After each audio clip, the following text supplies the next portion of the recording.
Dia bilang, kalau bertiga berarti kau setan. Apa yang sedang kau tulis S2? Saya Pak Ustadz sedang menulis namanya andragogi. Apa itu maksudnya? Belajar setelah dewasa. Terus sudah saya cari-cari dalam Quran, nggak ada belajar setelah dewasa. Saya pun mencari dalam hadis, nggak ada belajar setelah dewasa. Yang saya dapatkan adalah utlubil ilma, tuntutlah ilmu minal mahdi ilal lahdi, dari buayan hingga ke liang lahat. Tapi dalil tentang belajar dewasa belum dapat saya Pak Ustaz. Terus saya tanya dia, Nabi Muhammad dapat wahyu umurnya berapa? 40. Abu Bakar beda dia dengan Nabi umurnya berapa? 2 tahun. Berarti waktu Nabi Muhammad dapat wahyu Iqra, Abu Bakar belajar ke Nabi. Berapa umur Abu Bakar? Memang kalau pagi-pagi ini payah berpikir memang. Nabi Muhammad SAW dapat wahyu Iqra umurnya 40. Beda Nabi dengan Abu Bakar berapa tahun? 2 tahun. Kalau Nabi dapat wahyu umur 40, Abu Bakar belajar Islam, berapa umur Abu Bakar? 38. 38 kan? 38 itu anak-anak atau orang tua? Saya 28. 38 itu usia dewasa. Oh kata dia.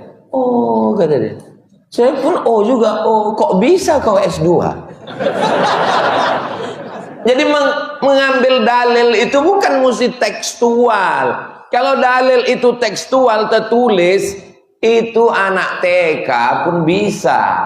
Jadi orang yang alim adalah membaca Al-Quran, membaca hadis, membaca sejarah, mengambil kesimpulan.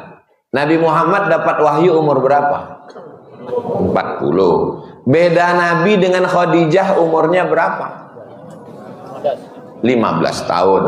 Jadi waktu Nabi dapat wahyu umur 40, perempuan yang pertama belajar masuk Islam adalah Sayyidatuna Khadijah. Pertanyaannya, berapakah umur Khadijah belajar Islam? 55. Apakah 55 itu anak-anak atau dewasa? Dewasa. Apa kata dia? Oh, kata. Jadi akhirnya pertemuan kami waktu itu isinya oh, udah pulang aja. Berilmu. Itulah pentingnya Allah kasih kita akal.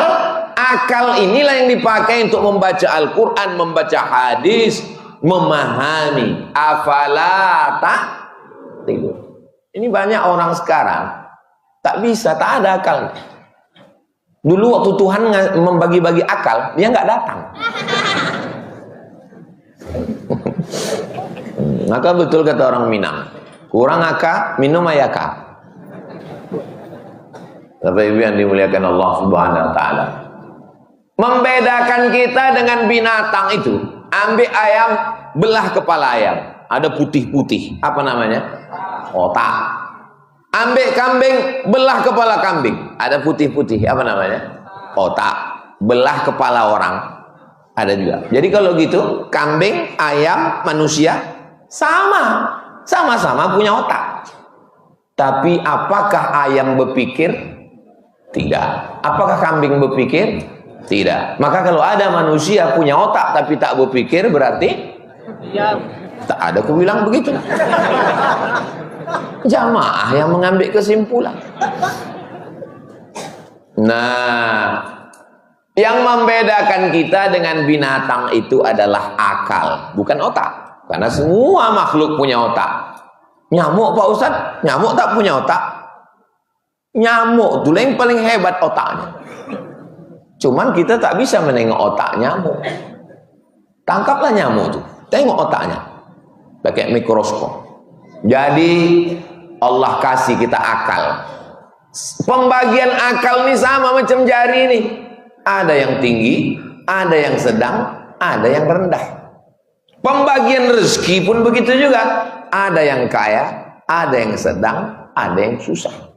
Pembagian muka pun begitu juga. Ada yang ganteng, ada yang sedang, ada yang jauh dari ganteng. Beginilah Allah membagi. Wa rafa'na fawqakum fawqa ba'din darajat. Memang sengaja dibuat Allah begini. Supaya apa? Supaya kita bisa bekerja sama. Coba kalau diciptakan Allah semua jari ini sama panjangnya. Macam mana kita mau bekerja sama? Makanya kita ini pun begitu. Ada yang tinggi, ada yang rendah, ada yang sedang. Tapi siapakah yang masuk surga duluan? Bukan yang tinggi, bukan yang pendek, bukan yang sedang. Yang masuk surga adalah yang paling takut kepada Allah Subhanahu wa ta'ala. Mudah-mudahan kita ini semua orang yang takut kepada Allah.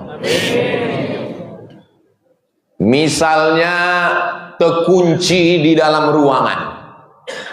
Rumahnya ini canggih kaya. Mudah-mudahan anak kita semuanya jadi orang kaya. Dulu pertama orang pintu kunci rumahnya pakai kayu. Lama-lama canggih pakai besi. Lama-lama pakai kartu. Lama-lama pakai kode password 1472. Kode kau berapa? 1977. Itu apa maknanya? Tahun lahir aku. Canggih lagi sekarang. Tidak lagi pakai itu, pakai muka. Asal muka, terbuka pintu. Rupanya bisa juga dipalsukan. Kenapa? Operasi plastik. Orang yang operasi plastik sama semua bentuk mukanya. Akhirnya muncul yang baru. Pakai apa? Pakai kornea mata. Nah, dibuka gini, terbuka pintu. Muncul lagi yang paling canggih pakai mulut. Buka pintu, terbuka. Sampai akhirnya suatu hari pintu tak terbuka. Kenapa? Dia habis sakit gigi. Dicabut giginya. Tak terbuka. Akhirnya terkunci dari dalam ruangan. Masuk waktu sholat. Allahu Akbar, Allahu Akbar.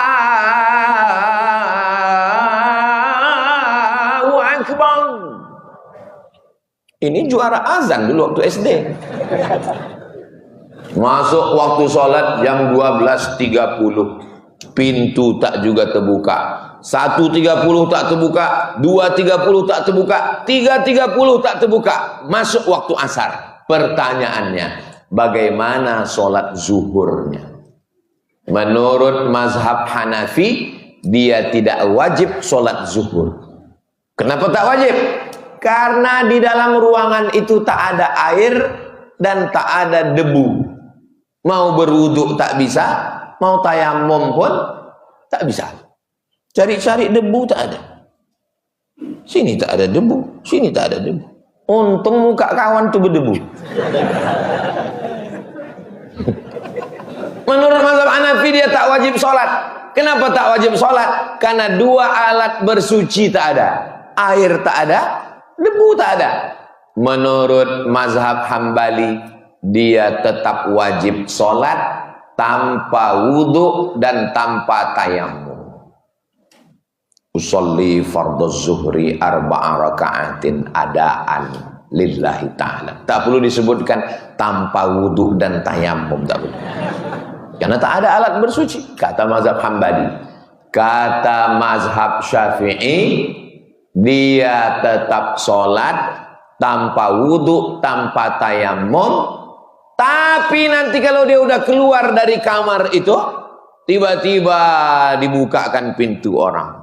Alhamdulillah keluar dia dari kamar itu. Berapa hari? Setelah 3 minggu. Keluar dari situ, dia ulang balik sholatnya. Sholat yang diulang itu namanya sholat i'adah. Sholat apa namanya? I'adah. Sekarang kita ulang balik. Menurut mazhab Hanafi tak wajib sholat. Kenapa tak wajib? Karena tak ada alat bersuci, tak ada air, tak ada wudhu. Menurut mazhab Hambali wajib sholat tanpa air dan tanpa tayamum. Menurut mazhab Syafi'i sholat tanpa wudhu, tanpa tayamum, tapi nanti setelah dapat air diulang balik. Pertanyaannya, Bapak yang ada di Sungai Panas ini, Ikut mazhab apa?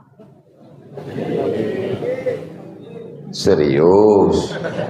Nanti tahu-tahu Hanafi. Kira-kira kalau kita ikut mazhab Hanafi boleh apa tak boleh? Boleh. Imam Hanafi Ahlus Sunnah wal Jamaah. Kalau kita ikut mazhab Hambali boleh apa tak boleh? Boleh. Ahlus Sunnah wal Jamaah. Tapi coba kalau kita berpikir, pas di akhirat ditanya Allah, kau kemarin waktu terkunci itu sholat apa tidak sholat? Aku tak sholat. Kenapa kau tak sholat? Karena tak ada alat berwudu. Kata Allah, kau masih punya hutang, maka kau terhutang. Berarti kita mati dalam keadaan bawa hutang sholat. Kita pakai mazhab Hambali. Kau kemarin waktu terkunci itu sholat. Aku sholat ya Allah. Tapi sholat kau tak sah. Kenapa tak sah? Karena tidak berwudu dan tidak tayammum. Maka kau pun juga punya hutang. Lalu yang bermazhab Syafi'i ditanya, kau waktu terkunci kemarin sholat? Aku sholat. Tapi sholat kau tak sah. Tapi udah ku ulang balik setelah dapat air. Nampak? Apanya yang nampak? Kehalusan mazhab Syafi'i. Tak boleh kita membanding-bandingkan ulama, Pak Ustaz. Saya tidak membanding-bandingkan ulama. Saya cuma mau mengajak mengaji. Ini subuh ini kita ngaji. Kira-kira yang saya sampaikan ini paham apa tak paham? Paham. Iya Pak Ustaz, tapi judul yang Ustaz sampaikan ini nggak sesuai dengan tema. Tema kita kan silaturahim. Silaturahim. Nggak bolak-balik itu aja isi silaturahim. Saya mau kita ngaji, paham kita substansinya. Itulah kenapa kita pakai mazhab Syafi'i, karena kehalusan pemikiran Imam Syafi'i. Ada ulama yang ahlur ra'i, ahli akal, orang rasionalis, namanya Imam Abu Hanifah, dikenal dengan Imam Hanafi, tempatnya di Kufah, Irak. Ada orang yang ahli hadis, baca hadis. Dia adalah Imam Malik bin Anas, tempatnya di Al-Madinah Al-Munawwarah. Datang Imam Syafi'i. Imam Syafi'i mengkombinasikan antara Abu Hanifah dengan ahli hadis. Jadi di kepala Imam Syafi'i itu ada Imam Hanafi, ada Imam Malik. Imam Hambali murid dia.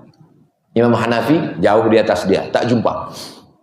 Imam Hanafi meninggal tahun 150 di Kufah.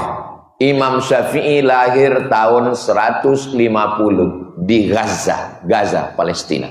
Mudah-mudahan Allah menolong saudara kita di Gaza. Jadi waktu Imam Hanafi lahir, Imam Hanafi meninggal, di tahun itulah Imam Syafi'i lahir. Makanya coba tengok tahun meninggal ulama, tengok lahir anak bapak. Waktu meninggal Buya Hamka tanggal 17 Februari tahun 1900 berapa itu ya? 79 apa 80? Coba tengok siapa yang lahir di Sungai Panas waktu itu. Bisa jadi dia yang menyambut tongkat estafet itu. Anak saya lahir Pak Ustadz pas koruptor meninggal.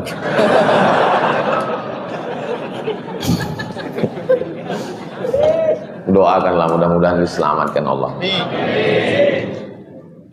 Oke, sekarang masuk kita ke masjid. Kita tengok ada orang sholat. Lalu kita tepuk bahu dia. Maksud tepuk bahu itu maksudnya aku, kalau bahasa kampung kami, I follow you guys. Kalau nampak kita orang sholat, kita mau ikut dia, caranya gitu, tepuk bahu. Bukan kita bisikkan ke telinganya, aku melok sampean ya. Khawatir kita dijawabnya, enggak katanya. Kita tepuk bahu. Kita tepuk bahu itu artinya, aku ikut kau supaya takbirnya kau kuatkan. Allahu Akbar. Sami'allahu liman hamidah. Itu maksudnya. Karena kalau kita udah kasih tahu coding ikut dia, tak dikuatkannya takbir, cemana kita mau bangkit dari sujud? Takkan kita intip. Masuk kita ke masjid Darul Muta'allim, Sungai Panas. Ada orang sholat, lalu pun kita ikut di belakang. Udah selesai sholat, salam. Assalamualaikum warahmatullahi. Assalamualaikum warahmatullah. Habis itu salaman. Kata si imam nih, mohon maaf ya Pak, aku tadi sholat sunat ba'diyah. Kata makmumnya, aku sholat zuhur. Kenapa kau tak bilang kau ba'diyah? Kata imam, kalah kau, kenapa kau ikut aku? Mestinya kau tulislah di belakang ba'diyah bro. Muncul masalah. Menurut mazhab Maliki batal sholat. Kenapa? Karena imamnya sholat sunat, makmumnya sholat wajib. Imam Hanafi, gimana sholat orang ini? Kata Imam Hanafi, sholatnya tidak sah. Karena imamnya sholat sunat, makmumnya sholat wajib. Sekarang saya tanya jamaah, kira-kira makmum ini sholatnya sah apa tidak sah? Berarti ini imam mazhab. Kalah Imam Hanafi. Imam Malik pun kalah. Imam Al-Batami namanya. Tidak ada ayat dalam Quran menjelaskan imam sholat sunat, makmum sholat wajib. Tak ada. Bukalah dari surat Al-Fatihah sampai ke An-Nas. Kalau dapat satu ayat menjelaskan imam sholat sunat, makmum sholat wajib dan sah, potong telinga saya ini sebelah. Ustadz apa itu? Ustadz Somad yang telinganya telinganya hilang sebelah di masjid kami gara-gara taruhan kemarin. Bukalah kitab Sahih Bukhari, Sahih Muslim, Sunan Abi Daud, Sunan Tirmidzi, Sunan Nasai, Sunan Ibni Majah, Muwatta Malik, Sunan Darimi, Musnad Ahmad bin Ambal. Tidak ada hadis yang menjelaskan kalau imam sholat sunat, makmum sholat wajib, sholatnya sah. Tak ada. Itulah kenapa mazhab Maliki, mazhab Hanafi, sholat makmum batal. Karena imamnya sholat sunat, sedangkan makmumnya sholat wajib. Tapi kata Imam Syafi'i sah. Kok bisa? Ini jawabannya. Jangan kemana-mana, kita lanjutkan setelah yang satu. Masih serius?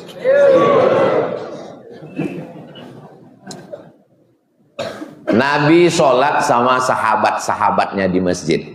Nabi jadi imam, sahabatnya jadi makmum. Selesai sholat, Nabi pulang ke rumah.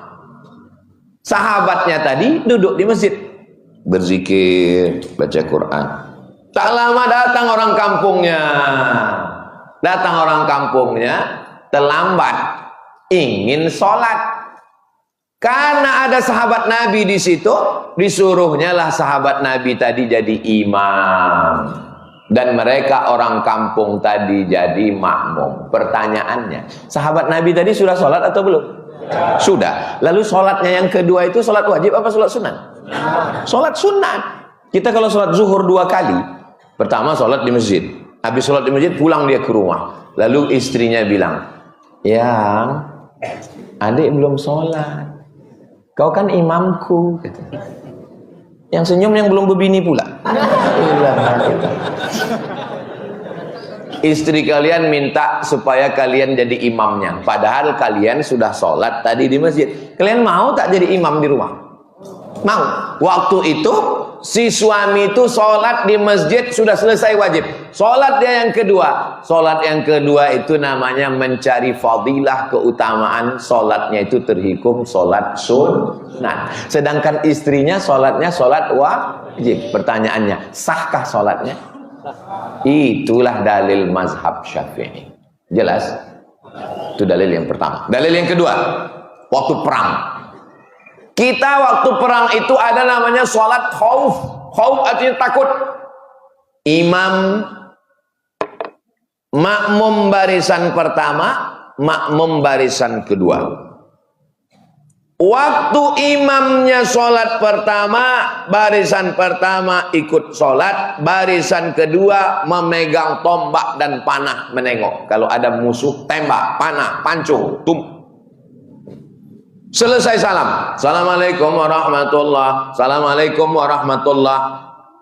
Barisan pertama mundur ke belakang, barisan kedua maju ke depan. Pertanyaannya, Sholat imam ini sholat yang keberapa? Sholat yang kedua. Sholat makmum ini sholat yang keberapa? Sholat yang pertama. Sholat imam yang kedua ini wajib apa sunat? Sunat. Sholat si makmum ini yang pertama wajib apa sunat? Wajib. Sahkah sholat mereka? Sah. Itulah dalil mazhab Syafi'i. Nampak kecerdasan Imam Syafi'i? Ustaz nggak boleh gitu Pak Ustaz. Ustaz membanding-bandingkan imam. Saya bukan banding-bandingkan imam. Kita mau mengaji supaya, karena kajian kita yang pertama, kun aliman, jadilah orang yang alim, berilmu. Orang kalau berilmu dia tidak akan kelahi, karena dia tahu bahwa substansinya adalah kebenaran. Orang kalau berilmu dia tidak akan heboh dengan ya apa guna jam nih. Guna jam nih apa? Guna jam ini untuk ngasih tahu bahwa sekarang jam 6 kurang 10. Kan itu gunanya kan? Bahwa ada jam yang harganya 100 juta, penting atau tak penting? Ketahuan tak ada yang punya jam 100 juta. Ustaz tadi dari toilet. Iya, ada nampak jam saya yang harga 100 juta itu. Sebetulnya ada nampak saya, tapi karena dia bilang 100, nggak ada nampakku.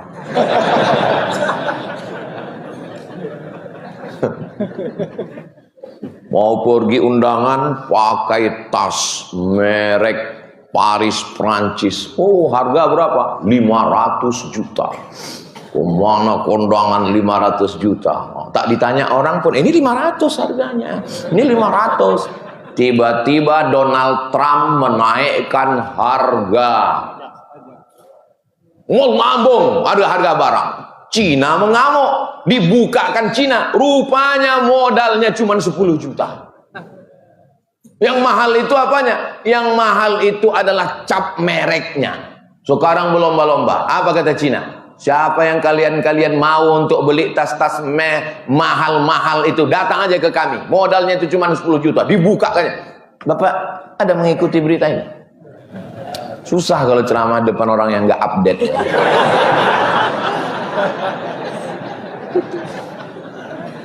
Artis-artis, pejabat-pejabat, orang-orang kaya sekarang lesu semua. Aduh, rupanya tasku itu cuma 10 juta modalnya. Habislah. Itulah makanya berilmu. Orang kalau berilmu dia tak tertipu dengan itu. Apalah guna tas sampai semahal itu? Coba kalau dibangunkan masjid, berapa kau beli itu tas? 500 juta. Padahal modalnya cuma 10 juta. Padahal kalau kau mau, kau wakafkan ke masjid 490 juta. Cukup. Nih, masjid ini. Nggak tahu ya berapa modalnya. Tapi cantik lah masjid ini. Masjid Muslim Pancasila. Itu tanda tangan Presiden Soeharto. Presiden Soekarno meninggal. Apa yang tinggal? Masjid terbesar di Asia Tenggara, Masjid Istiqlal, meninggal. Naik Presiden Soeharto, 32 tahun berkuasa, meninggal. Tapi setiap kabupaten kota ada tinggal Masjid Muslim Pancasila. Yang kubahnya khas, tidak pakai kubah bulat, kubah Masjid Demak Wali Songo. Harimau mati meninggalkan belang, gajah mati meninggalkan gading, presiden mati meninggalkan ijazah. Ijazah pembangunan masjid-masjid yang cantik-cantik dan indah. Itu artinya itu bahwa masjid ini masjid. Dibuatkan satu masjid di Taman Mini Indonesia Indah. Namanya Masjid At-Tin. Disangka orang itu diambil dari Al-Quran. Wattini wazzaitun. Oh, ini dari Wattin. Rupanya Ibu Tin. Saya Pak Ustadz mau bangun masjid juga. Apa nama masjidnya? Masjid As-Somad. Mantap. Untuk saya? Enggak, nama atuk saya Pak Ustadz. What is in a name? Apalah arti sebuah nama? Saudara yang dimuliakan Allah Subhanahu wa taala.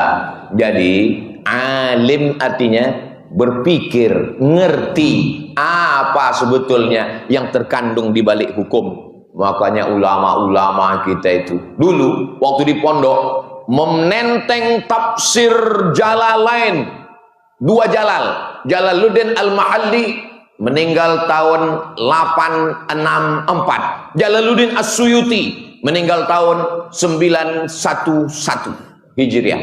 Bangganya sampai di Kairo, Mesir, bertamu saya ke rumah kawan saya. Di atas tempat tidurnya itu 1 meter panjangnya tafsir, namanya Tafsir Al-Kabir, ditulis oleh Imam Fakhruddin Ar-Razi, meninggal tahun 606.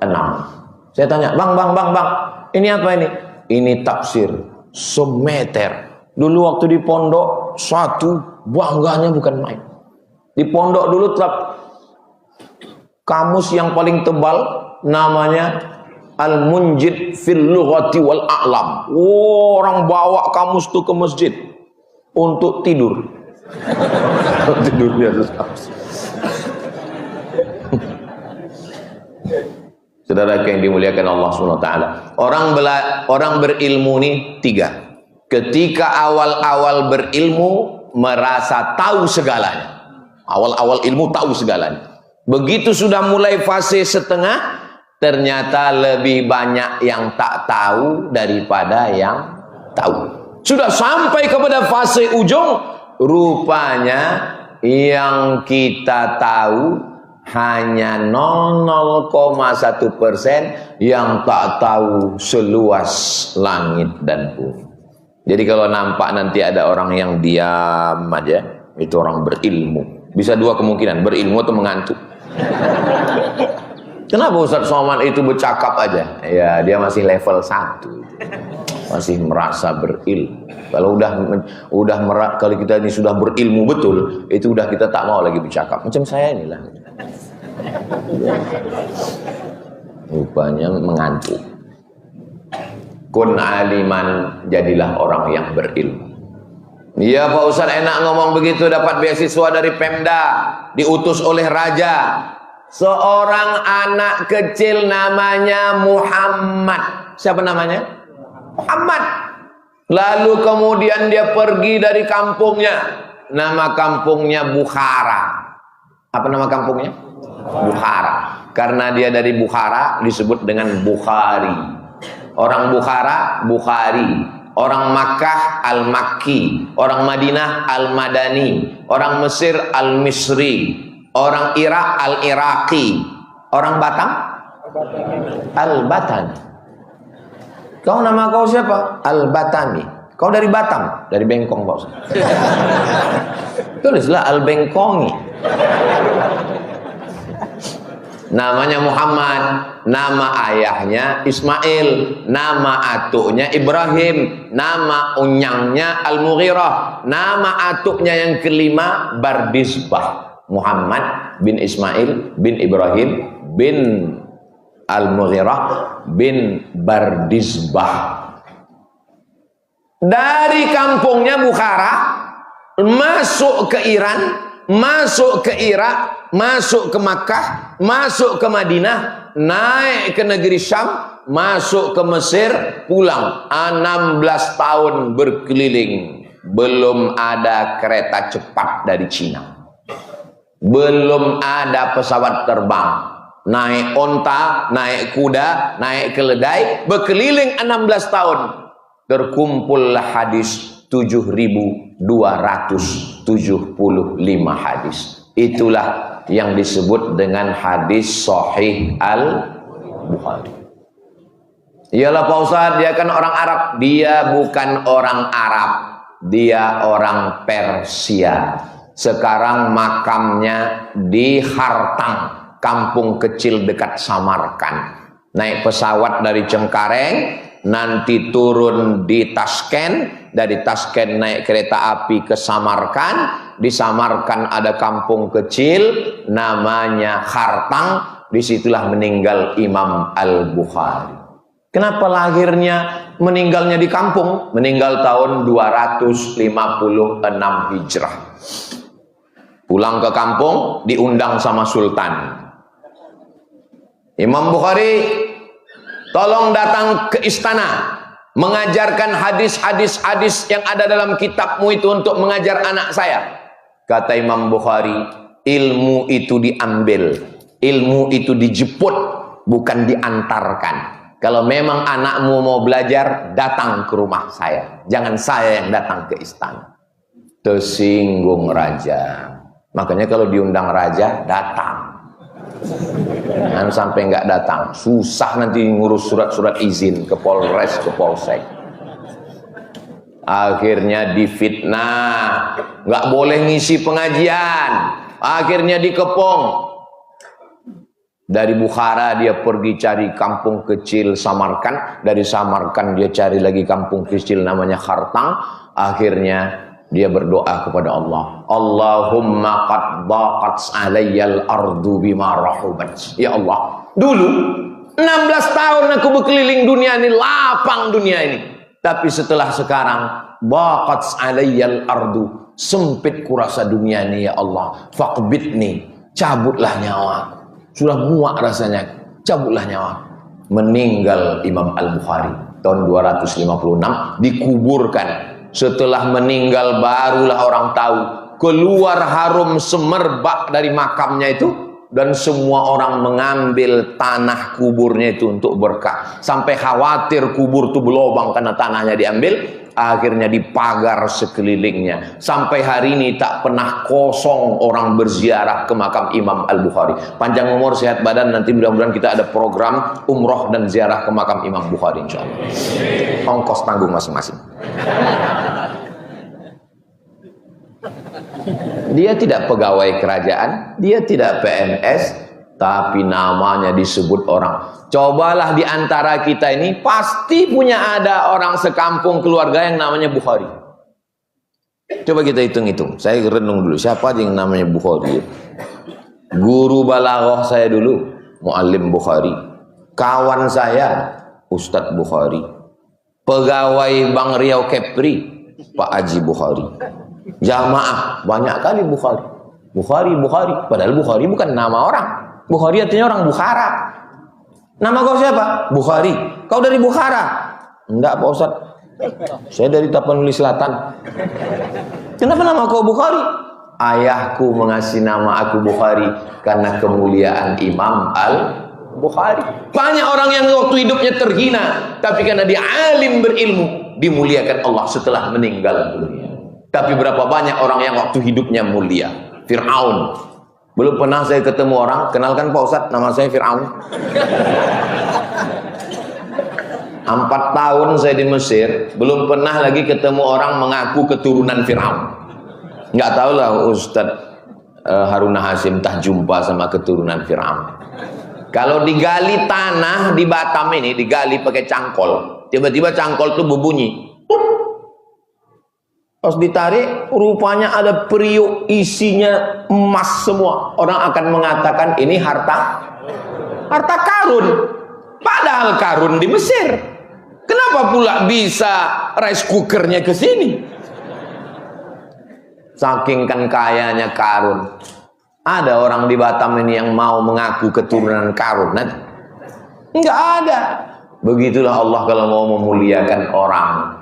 Sudah meninggal baru tahu, baru nampak. Makanya jangan tengok waktu hidupnya. Hidup ini apa Pak Ustadz? Hidup ini menunggu mati. Inilah hidup. Hidup ini hanya menunggu mati. Yang namanya menunggu itu kan membosankan kan? Dikirimnya istri, dikirimnya anak. Bapak pulang nanti kasih tahu sama istrinya. Oh my wife, hidup ini hanyalah menunggu mati. Dan menunggu itu sesuatu yang membosankan. Lalu Allah mengirim engkau wahai bidadari surga. Saya Pak Ustadz mau ngomongkan itu nanti ke rumah. Terus cuman yang ada istri tetangga saya. Jangan kau bilang sama dia. Almarhum kau langsung. Mudah-mudahan yang belum berjodoh dijumpakan Allah dengan jodoh yang baik-baik. Yang bilang amin yang belum nikah aja. Yang bilang amin tengok udah bercucu. Bapak Ibu yang dimuliakan Allah Subhanahu wa taala, maka berilmu. Iya Pak Ustadz, saya ingin anak saya ini jadi tentara yang berilmu. Siapa tentara yang berilmu? Dia tahu bahwa bintang 4-nya itu tidak bisa menolong dia di hadapan malaikat maut. Datang malaikat maut mencabut nyawa. Aku mau mencabut nyawamu, kata malaikat maut. Tunjukkan. Aku bintang 4, bintang 7 pun aku tak takut, kata malaikat. Dia sadar bahwa bintang 4-nya itu tidak bisa menolong dia di hadapan malaikat mungkar nakir. Marrabbuka. Bisa rupanya waktu ditanya malaikat, Marrabbuka, aku tentara, aku polisi, aku pejabat, aku ulama.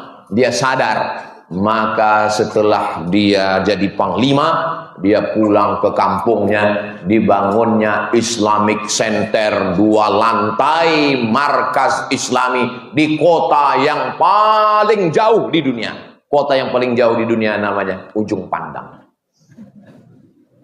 Ujung Pandang. Sekarang nama kota itu sudah berubah menjadi Makassar. Ada orang Makassar sini? Agak kareba? Nggak ada. Kalau ada pasti bilangnya baji-baji. Saudara yang dimuliakan Allah Subhanahu wa taala.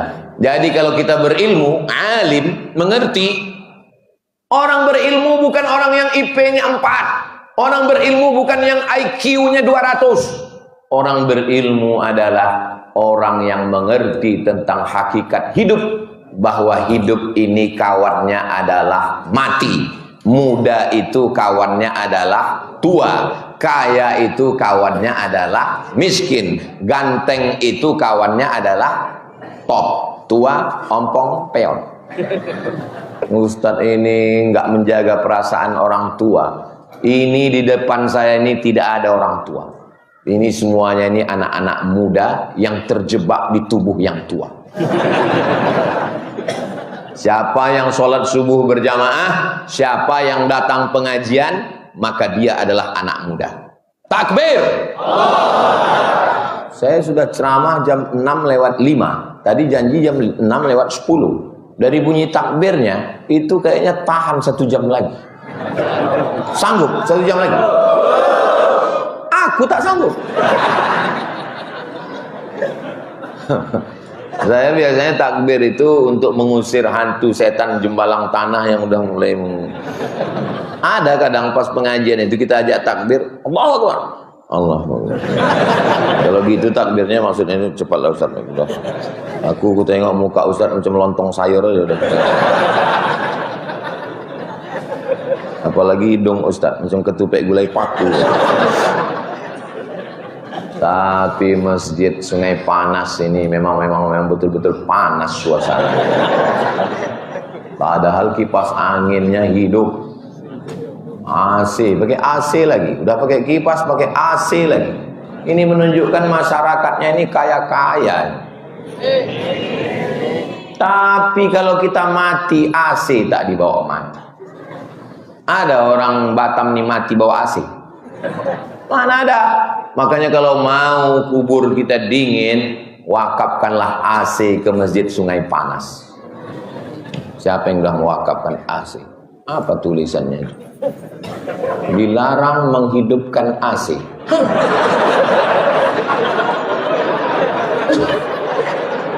Itu tulisan. Dilarang menghidupkan. Dilarang menghidupkan dan mematikan AC tanpa izin pengurus.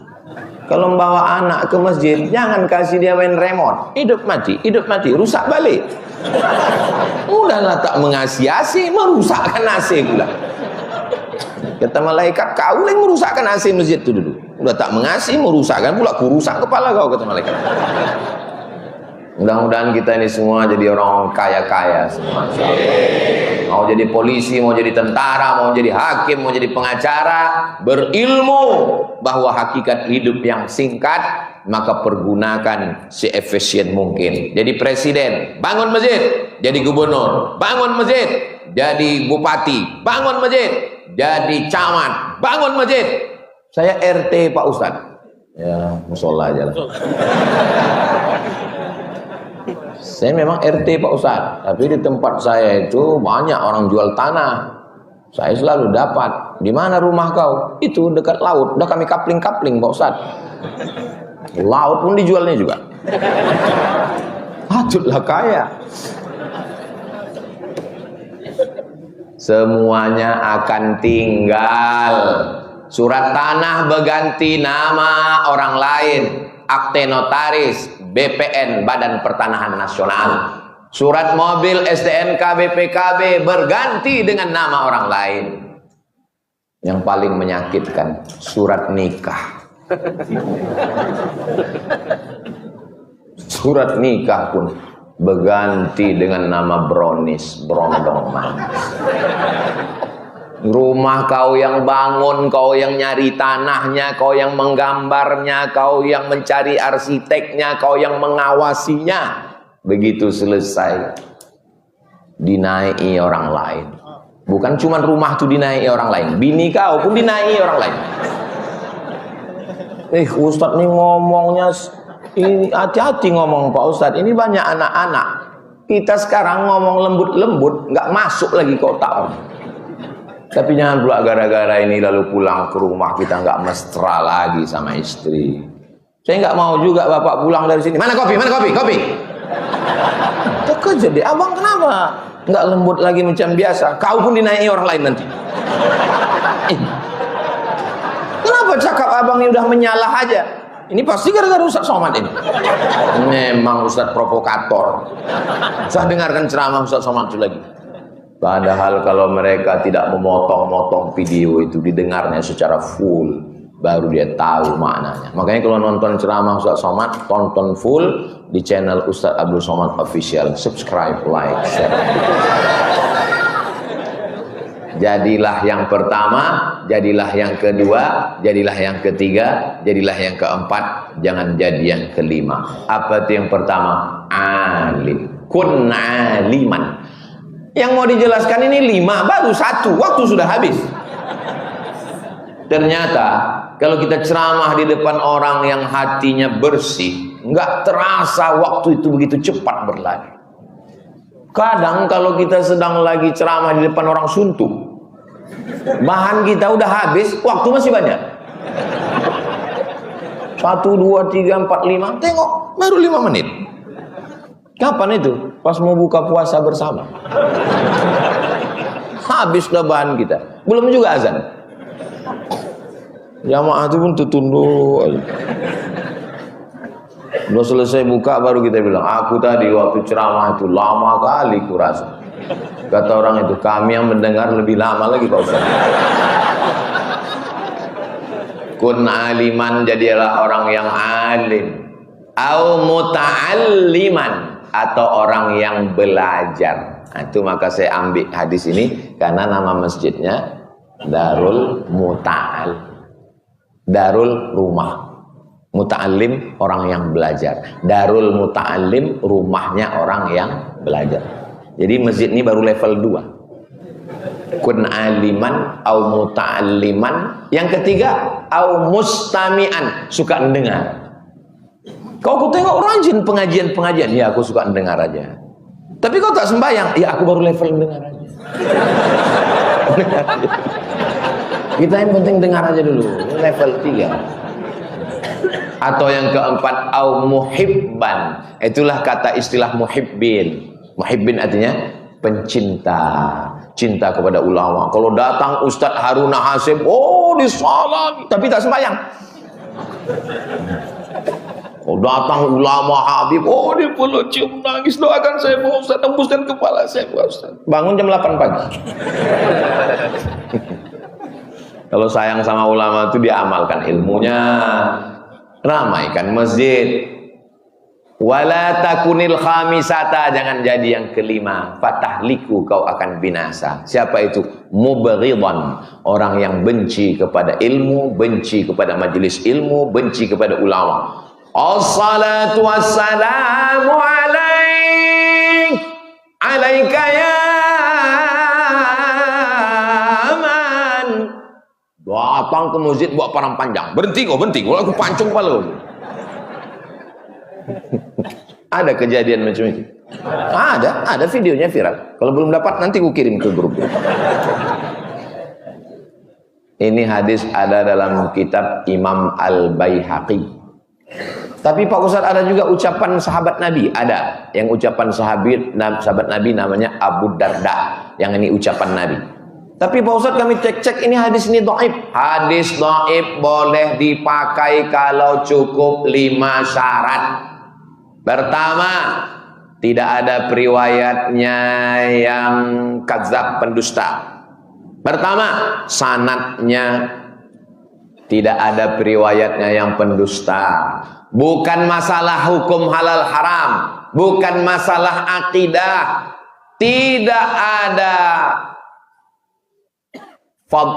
hanya untuk masalah fadail a'mal, motivasi beramal. Maka hadis yang saya sampaikan ini cukup 5 syarat, maka boleh diamal. Bukan masalah halal haram, bukan masalah akidah, masih bernaung di bawah hadis sahih, tidak ada periwayatnya yang kadzab, pendusta, dan dia untuk fadail a'mal. Allahumma laka sumtu, hadis dhaif. Dhahabaz zama'u, hadis dhaif. Allahumma barik lana fima razaqtana, hadis dhaif. Utlubil ilma walau bisin, hadis dhaif. Boleh diamalkan. Tuntutlah ilmu walau ke negeri Cina dulu. Sekarang tak usah lagi, Cina itu sudah datang kemari. Itulah yang dapat saya sampaikan. Akhirnya lewat waktu 5 menit, jam 6.15 kita sholat sunat isyraq 2 rakaat. Usolli sunnatal isyraq raka'ataini lillahi ta'ala. Terima kasih segala perhatian. Mohon maaf segala kesilapan. Kita tutup dengan pantun penutup. Menangkap puyuh di Bukit Selasih. Thank you dan terima kasih. Assalamualaikum warahmatullahi wabarakatuh.